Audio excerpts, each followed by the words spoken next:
नमस्कार जय जगन्नाथ शुभ सकाळ आज हूँ जून 11 तारिख गुरुवार आसतु आज गुरुत्वपूर्ण खबर देखा वीडियो भल लगे आपण भल पाइबा स्वरूप गोटे गोटे लाइक निश्चय करदे एसह आप केउ जिलू यह खबर देखुं कमेंट कर जनईदेवे आज प्रथम खबर इतिहास रचिले प्रधानमंत्री नरेंद्र मोदी भांगिले नेहरू 4398 दिन रेकर्ड इतिहास रचिंट प्रधानमंत्री नरेंद्र मोदी भांगिला नेहरू 4398 दिन रेकर्ड मोदी देशर सबुठारु दीर्घकालीन निर्वाचित प्रधानमंत्री हेबारे गौरव अर्जन करिसेंती लगातार 4399 दिन देशर प्रधानमंत्री भाव कार्य करी नुआ इतिहास सृष्टि करछंती मोदी एहा सह भारतीय स्वाधीनता परवर्ती गणतांत्रिक इतिहास रे जोड़ी हिची एक स्वर्णिम अध्याय स्वाधीनता परवर्ती गणतांत्रिक इतिहास रे हला स्वर्णिम अध्याय लगातार 4399 दिन सह देशर पीएम भाव रे रेकर्ड भारतर सबुठारु दीर्घकालीन निर्वाचित प्रधानमंत्री हेबार रेकर्ड कले सेपटे प्रधानमंत्री नरेंद्र मोदी को शुभेच्छा जणाइले मुख्यमंत्री मोहन चरण माझी देशर सर्वाधिक समय पर्यंत निरंतर निर्वाचित प्रधानमंत्री भाव कार्य करी नुआ रेकर्ड सृष्टि करथिबा नरेंद्र मोदी को ओडिशार मुख्यमंत्री मोहन चरण माझी शुभेच्छा अभिनंदन जणाइछंती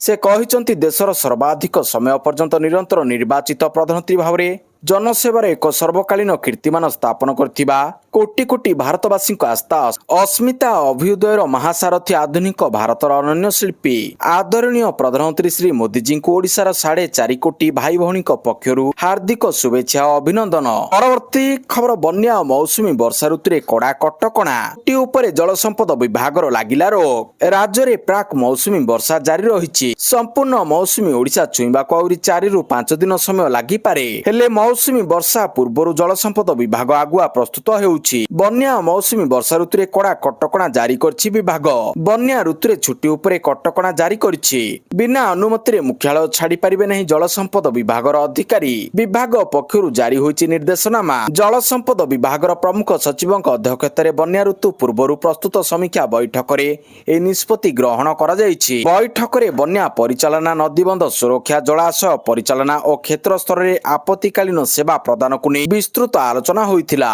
परवर्ती खबर पाक सेनार MI-17 हेलिकॉप्टर क्रैश समस्त सैनिक मृत Pakistan army aviation MI-17 helicopter crash एथिरे थिबा समस्त लोकक मृत्यु होइछि रेस्क्यू टीम घटनास्थल रे पहुंची हेलिकॉप्टर टी उड़ान भरिबार समय दुर्घटनार शिकार होइछि खबर मुताबक पाकिस्तान आर्मी एविएशन रो एक MI-17 हेलिकॉप्टर वैषयिक त्रुटि जोगु मुजाफराबाद रो उड़ान भरुथिबा समय दुर्घटनार शिकार होइछि एथिरे थिबा समस्त लोकंकर मृत्यु होइछि। परवर्ती खबर भत्ता समस्या को नै मुह खोलिले गौतम बुद्ध दास भत्ता समस्या दूर न हेले नेबेनी विधायक भत्ता जेबे पर्यंत वृद्ध वृद्धांकु भत्ता मिलिबो नै से पर्यंत नेबिनी विधायक भत्ता भत्ता समस्या राज्य एक बड़ प्रसंग भाव में उभा होइथिबा बेले मुख्यमंत्री मोहन माझी को एभली चिठी लिखिछंती भोगराई विधायक गौतम बुद्ध दास से लिखिछंती 3 मास हला राज्यर 22 लाख असहाय वृद्ध वृद्धा भिन्नक्षम विधवा और समाजर अवहेलित वर्गर लोके मासिक सामाजिक सुरक्षा भत्ता पाई नाहंती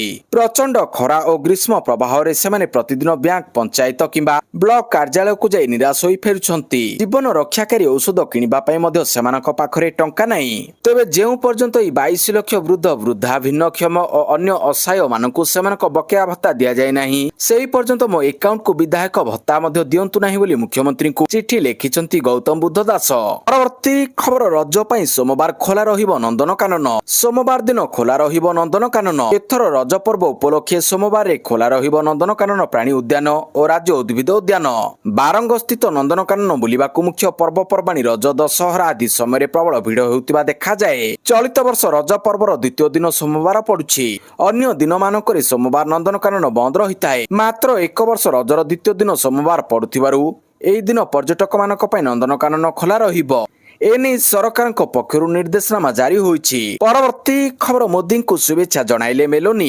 इटाली प्रधानमंत्री जॉर्जियो मेलोनी बुधवार प्रधानमंत्री नरेंद्र मोदी को शुभेच्छा जणाइछंती मोदी भारतर सबुठारु दीर्घ समय धरि निर्वाचित प्रधानमंत्री भाव रेकर्ड करछंती मेलोनी तांको सामाजिक गणमाध्यम एक्स रो एक पोस्ट शुभेच्छा जणाइछंती से लिखिछंती जे नरेंद्र मोदी को अभिनंदन जे आज भारतर इतिहास रे सबुठारु दीर्घ समय धरि निर्वाचित प्रधानमंत्री होइछंती से मोदी को रोम गस्त को मने पकाई कहिछंती सांप्रतिक सप्ताह गुड़िक रोम रे पुनि थरे साक्षात करिबा एवं स्वतंत्र रणनीतिक सहभागिता आरंभ करिबा एक आनंददायक कथा जहा भविष्यत को लक्ष्य करी ଆମର ଦେଶ ଏବଂ ଆମ ଲୋକଙ୍କ ପାଇଁ ନୂତନ ସୁଯୋଗ ସୃଷ୍ଟି କରିବ।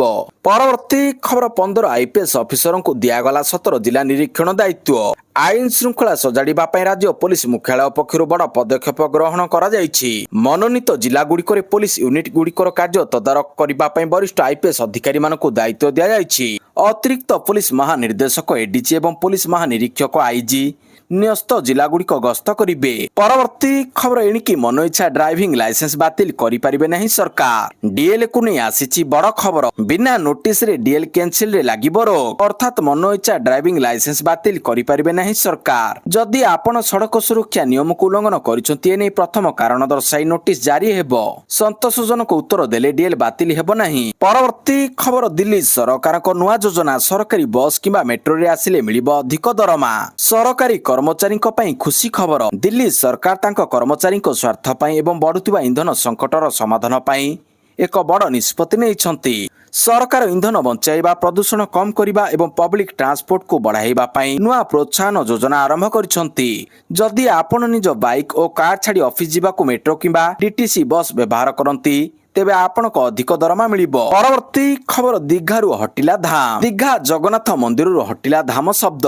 ପଶ୍ଚିମବଙ୍ଗ ମୁଖ୍ୟମନ୍ତ୍ରୀ ଶୁଭେନ୍ଦୁ ଅଧିକାରୀଙ୍କ ଘୋଷଣା ପରେ ଧାମ ଶବ୍ଦ ହଟାଯାଇଛି। ମନ୍ଦିର ଫାଟକରେ ଲେଖାଯାଇଥିବା ଫଳକ କାଢି ନିଆଯାଇଛି। ଜଗନ୍ନାଥ ଧାମ ବଦଳରେ ଜଗନ୍ନାଥ ସାଂସ୍କୃତିକ କେନ୍ଦ୍ର ଲେଖାଯାଇଛି। ମୁଖ୍ୟମନ୍ତ୍ରୀ ମୋହନ ଚରଣ ମାଝୀଙ୍କ ଚିଠି ପରେ ପଶ୍ଚିମବଙ୍ଗ ମୁଖ୍ୟମନ୍ତ୍ରୀ ଶୁଭେନ୍ଦୁ ଅଧିକାରୀ ଦୀଘା ଜଗନ୍ନାଥ ମନ୍ଦିରରୁ ଧାମ ଶବ୍ଦ ହଟାଇବା ପାଇଁ ଘୋଷଣା କରିଥିଲେ। ପରିବର୍ତ୍ତନ ପରେ ମୁଖ୍ୟ ମନ୍ଦିରର ନାମ ଶ୍ରୀ ଜଗନ୍ନାଥ ଦେବ ମନ୍ଦିର ଏବଂ ଏହାର ସଂଲଗ୍ନ ପୀଠକୁ ଶ୍ରୀ ଶ୍ରୀ ଜଗନ୍ନାଥ ସାଂସ୍କୃତିକ କେନ୍ଦ୍ର ଭାବରେ ନାମିତ କରାଯିବ ବୋଲି କହିଥିଲେ। ପରବର୍ତ୍ତୀ ଖବର ନାସା ପକ୍ଷରୁ ଆଟମିସ୍ 3 କ୍ରୁ ଘୋଷଣା। ଚନ୍ଦ୍ରରେ ବସତି ସ୍ଥାପନ ଲକ୍ଷ୍ୟ।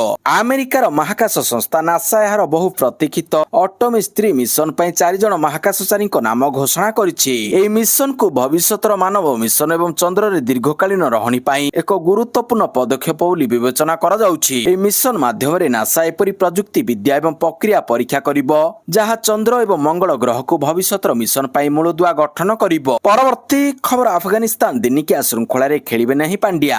ଆଫଗାନିସ୍ତାନ ବିପକ୍ଷ ଦିନିକିଆ ଶୃଙ୍ଖଳା ଖେଳିବା ପାଇଁ ଅଭିଜ୍ଞ ଅଲରାଉଣ୍ଡର ହାର୍ଦ୍ଦିକ ପାଣ୍ଡିଆଙ୍କୁ ମଙ୍ଗଳବାର ବିସିସିଆଇ ଫିଟ୍ ଘୋଷଣା କରିଥିଲା। ହେଲେ ବୁଧବାର ସେ ଅନଫିଟ୍ ଯୋଗୁଁ ଏହି ଶୃଙ୍ଖଳାରେ ଖେଳିବେ ନାହିଁ ବୋଲି ଜଣାପଡ଼ିଛି। ପାଣ୍ଡିଆଙ୍କ ଫିଟନେସକୁ ସବୁଜ ସଂକେତ ଦେଇଥିଲେ। ଆଇପିଏଲ୍ ବେଳେ ପିଠି ଯନ୍ତ୍ରଣା ଯୋଗୁଁ ସେ ବେଙ୍ଗାଲୁରୁ ସ୍ଥିତ ବୋର୍ଡର ସେଣ୍ଟର ଅଫ୍ ଏକ୍ସେଲେନ୍ସଠାରେ ଚିକିତ୍ସିତ ହେଉଥିଲେ।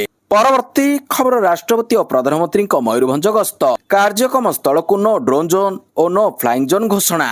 ଆସନ୍ତା ଜୁନ୍ 19 ଓ 20 ତାରିଖରେ ରାଷ୍ଟ୍ରପତି ଏବଂ ପ୍ରଧାନମନ୍ତ୍ରୀଙ୍କ ମୟୂରଭଞ୍ଜ ଜିଲ୍ଲା ରାଇରଙ୍ଗପୁର ଗସ୍ତ କରିବାର କାର୍ଯ୍ୟକ୍ରମ ରହିଛି। ଏଥିପାଇଁ ସୁରକ୍ଷା ଦୃଷ୍ଟିରୁ ସମସ୍ତ କାର୍ଯ୍ୟକ୍ରମ ସ୍ଥଳ ଫଙ୍କସନ ସାଇଟକୁ ନୋ ଡ୍ରୋନ୍ ଜୋନ୍ ବା ନୋ ଫ୍ଲାଇଂ ଜୋନ୍ ଘୋଷଣା କରାଯାଇଛି। ମୟୂରଭଞ୍ଜ ଜିଲ୍ଲାପାଳ ଓ ଜିଲ୍ଲା ଦଣ୍ଡାଧୀଶଙ୍କ କାର୍ଯ୍ୟାଳୟ ପକ୍ଷରୁ ଜାରି ଏକ ପତ୍ରରେ କୁହାଯାଇଛି ଯେ ରାଷ୍ଟ୍ରପତି ଓ ପ୍ରଧାନମନ୍ତ୍ରୀଙ୍କ ଗସ୍ତ ସମୟରେ ସୁରକ୍ଷା ବ୍ୟବସ୍ଥା କଠୋର କରାଯିବ। ଏହି ସମୟରେ କୌଣସି ମିଡିଆ କର୍ମୀ, ଇଭେଣ୍ଟ ମ୍ୟାନେଜମେଣ୍ଟ ଟିମ୍ କିମ୍ବା ଅନ୍ୟ କୌଣସି ବ୍ୟକ୍ତି ଡ୍ରୋନ୍ କ୍ୟାମେରା ବ୍ୟବହାର କରିବା ଉପରେ ସମ୍ପୂର୍ଣ୍ଣ ନିଷେଧ ଜାରି ହୋଇଛି। ପରବର୍ତ୍ତୀ ଖବର ଭାରତୀୟ ସେନାର ସବୁଠାରୁ ବଡ଼ ପ୍ରତିରକ୍ଷା ପ୍ରକଳ୍ପ। କିଣାଯିବ 23,000 କୋଟିର K9 ବଜ୍ରତୋପ। ଦେଶର ପ୍ରତିରକ୍ଷା କ୍ଷେତ୍ରକୁ ଆହୁରି ସୁଦୃଢ଼ କରିବା ପାଇଁ ଭାରତୀୟ ସେନା ବିଗତ କେତେକ ଦଶନ୍ଧି ମଧ୍ୟରେ ତାର ସବୁଠାରୁ ବଡ଼ ଆର୍ଟିଲରୀ ଆଧୁନିକରଣ କାର୍ଯ୍ୟକ୍ରମ ଆରମ୍ଭ କରିବାକୁ ଯାଉଛି। ପ୍ରତିରକ୍ଷା ସୂତ୍ର ଅନୁଯାୟୀ ଚୀନ ସୀମାନ୍ତ ଏଲଓସି ଓ ପାକିସ୍ତାନ ସହ ଜଡ଼ିତ ପଶ୍ଚିମ ସୀମାରେ ଦୂରଗାମୀ ଆକ୍ରମଣ କ୍ଷମତା ବୃଦ୍ଧି ପାଇଁ ପ୍ରାୟ 23,000 କୋଟି ଟଙ୍କା ବ୍ୟୟରେ ଆଉ 300ରୁ ଅଧିକ K9 ବଜ୍ର ସେଲ୍ଫ ପ୍ରୋପେଲ୍ଡ ହୋଭିଜର ତୋପ କିଣିବା ପାଇଁ ସେନା ପକ୍ଷରୁ ଏକ ବଡ଼ ପ୍ରସ୍ତାବ ଚଳିତ ସପ୍ତାହରେ ପ୍ରତିରକ୍ଷା କ୍ରୟ ବୋର୍ଡ ଡିପିବି ସମ୍ମୁଖରେ ଉପସ୍ଥାପନ କରାଯିବ। ପରବର୍ତ୍ତୀ ଖବର ଗାଡ଼ି ବିକ୍ରି ଅଭିବୃଦ୍ଧି। ଜାତୀୟ ହାରଠାରୁ 2 ଗୁଣା ଅଧିକ ରାଜ୍ୟରେ 21.27%, ଦେଶରେ 9.55% ବୃଦ୍ଧି। ଚଳିତ ବର୍ଷ ମେ ମାସରେ ଓଡ଼ିଶାରେ ମୋଟ 82,988 ଗାଡ଼ି ବିକ୍ରି ହୋଇଛି। ଗତ ବର୍ଷ ମେରେ 68,432ଟି ଗାଡ଼ି ବିକ୍ରି ହୋଇଥିଲା। ସେହି ତୁଳନାରେ ଚଳିତ ବର୍ଷ 21.27% ଗାଡ଼ି ବିକ୍ରି ହୋଇଛି। ଏହା ଜାତୀୟ ଅଭିବୃଦ୍ଧି ହାର 9.55% ଠାରୁ ବହୁତ ଅଧିକ ବୋଲି federation of automobile dealers association FADA ଦ୍ୱାରା ପ୍ରକାଶିତ ତଥ୍ୟରୁ ଜଣାପଡ଼ିଛି। ପରବର୍ତ୍ତୀ ଖବର ମମତାଙ୍କୁ ଆଉ ଏକ ବଡ଼ ଝଟକା। ଇସ୍ତଫା ଦେଲେ ରାଜ୍ୟସଭା ସାଂସଦ ସୁସ୍ମିତା। ଟିଏମସି ଛାଡ଼ିଲେ ସୁସ୍ମିତା। ମମତା ବାନାର୍ଜୀଙ୍କୁ ଗୋଟିଏ ପରେ ଗୋଟିଏ ଝଟକା ଲାଗିବାରେ ଲାଗିଛି। ଦଳ ଭାଙ୍ଗିଗଲାଣି, ନେତା ବିଦ୍ରୋହ କଲେଣି। କିଛି ଦିନ ତଳେ ଦଳର ରାଜ୍ୟସଭା ସାଂସଦ ସୁଖେନ୍ଦୁ ଶେଖର ପାଟିରୁ ଇସ୍ତଫା ଦେଇଥିଲେ। ଏବେ ଅନ୍ୟ ଜଣେ ସାଂସଦ ମଧ୍ୟ ଇସ୍ତଫା ପ୍ରଦାନ କରିଛନ୍ତି। ଏକଦା ମମତାଙ୍କ ଘନିଷ୍ଠ କୁହାଯାଉଥିବା ରାଜ୍ୟସଭା ସାଂସଦ ସୁସ୍ମିତା ଘୋଷ ନିଜ ପଦରୁ ଇସ୍ତଫା ଦେଇଛନ୍ତି। ଦଳରେ ଚାଲିଥିବା ଅସନ୍ତୋଷ ମଧ୍ୟରେ ସେ ପଦ ଛାଡ଼ିଛନ୍ତି। ପରବର୍ତ୍ତୀ ଖବର ଶ୍ରୀମନ୍ଦିରରେ ମହାପ୍ରଭୁଙ୍କ ଦର୍ଶନ କଲେ କେନ୍ଦ୍ର ଆଇନ ମନ୍ତ୍ରୀ ପ୍ରଧାନମନ୍ତ୍ରୀଙ୍କ ଶୁଭ ମନାସୀ କଲେ ପୂଜାର୍ଚ୍ଚନା ମୋଦିଙ୍କ ପାଇଁ ମହାପ୍ରଭୁଙ୍କ ଶରଣରେ ମନ୍ତ୍ରୀ ପୁରୀ ଗସ୍ତରେ ଆସି ଶ୍ରୀମନ୍ଦିର ଯାଇ ମହାପ୍ରଭୁଙ୍କ ଦର୍ଶନ ସହିତ ସାନ୍ନିଧ୍ୟ ଲାଭ କରିଛନ୍ତି କେନ୍ଦ୍ର ଆଇନ ମନ୍ତ୍ରୀ ଅର୍ଜୁନ ରାମ ମେଘୱାଲ। ମହାପ୍ରଭୁଙ୍କ ଦର୍ଶନ ସାରି ଫେରିବା ପରେ ଗଣମାଧ୍ୟମକୁ ପ୍ରତିକ୍ରିୟା ଦେଇ କେନ୍ଦ୍ର ଆଇନ ମନ୍ତ୍ରୀ କହିଛନ୍ତି ଭାରତ ବର୍ଷ ପାଇଁ ଏବଂ ଦେଶର ଗଣତନ୍ତ୍ର ପାଇଁ ଏକ ମହତ୍ୱପୂର୍ଣ୍ଣ ଦିନ। ପରବର୍ତ୍ତୀ ଖବର ହସ୍ପିଟାଲରେ ଗୃହ ନିର୍ମାଣ ଓ ନଗର ଉନ୍ନୟନ ମନ୍ତ୍ରୀ ହସ୍ପିଟାଲରେ ଚିକିତ୍ସିତ ହେଉଛନ୍ତି ଗୃହ ନିର୍ମାଣ ଓ ନଗର ଉନ୍ନୟନ ବିଭାଗର ମନ୍ତ୍ରୀ ଶ୍ରୀ କୃଷ୍ଣଚନ୍ଦ୍ର ମହାପାତ୍ର। ସେ ଅସୁସ୍ଥତା କାରଣରୁ ଭୁବନେଶ୍ୱର ଏକ ଘରୋଇ ହସ୍ପିଟାଲରେ ଚିକିତ୍ସିତ ହେଉଛନ୍ତି। ଅନେକ ନେତା ମନ୍ତ୍ରୀ ହସ୍ପିଟାଲ ଯାଇ ତାଙ୍କୁ ସାକ୍ଷାତ କରିବା ସହ ତାଙ୍କର ଆଶୁ ଆରୋଗ୍ୟ କାମନା କରିଛନ୍ତି। ପରବର୍ତ୍ତୀ ଖବର ପରାଜିତ ପ୍ରାର୍ଥୀଙ୍କୁ ନେଇ ନବୀନଙ୍କ ବଡ଼ ବୈଠକ ଶଙ୍ଖ ଭବନଠାରେ 2024 ସାଧାରଣ ନିର୍ବାଚନରେ ପରାଜିତ ପ୍ରାର୍ଥୀମାନଙ୍କ ସହ ବିଜେଡି ସଭାପତି ଶ୍ରୀ ନବୀନ ପଟ୍ଟନାୟକ ଏକ ସାଂଗଠନିକ ବୈଠକ କରିଛନ୍ତି।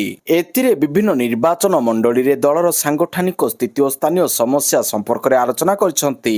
ଆଗକୁ ରାଜ୍ୟରେ ପଞ୍ଚାୟତ ଓ ପୌର ନିର୍ବାଚନ ହେବାକୁ ଯାଉଥିବାରୁ ଏବେଠାରୁ ପ୍ରସ୍ତୁତି ଆରମ୍ଭ କରିବାକୁ ନେତାମାନଙ୍କୁ କହିଛନ୍ତି ଦଳର ସୁପ୍ରିମୋ ନବୀନ ପଟ୍ଟନାୟକ। ଏହି ଅବସରରେ ବିଜୁ ଜନତା ଦଳ ସଭାପତି କହିଛନ୍ତି ଯେ ଗତ 2 ବର୍ଷରେ ରାଜ୍ୟରେ ଆଇନ ଶୃଙ୍ଖଳା ପରିସ୍ଥିତି ସମ୍ପୂର୍ଣ୍ଣ ଭୁଷୁଡ଼ି ଯାଇଛି।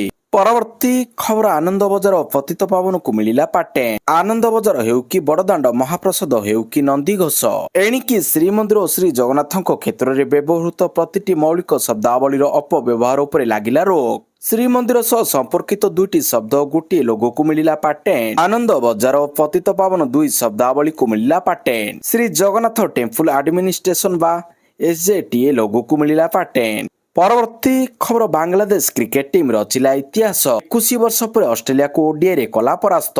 ବାଂଲାଦେଶର କ୍ରିକେଟ ଟିମ୍ 21 ବର୍ଷ ପରେ ଏକ ଦିବସୀୟ ମ୍ୟାଚରେ ଅଷ୍ଟ୍ରେଲିଆକୁ ହରାଇ ରଚିଲେ ଇତିହାସ।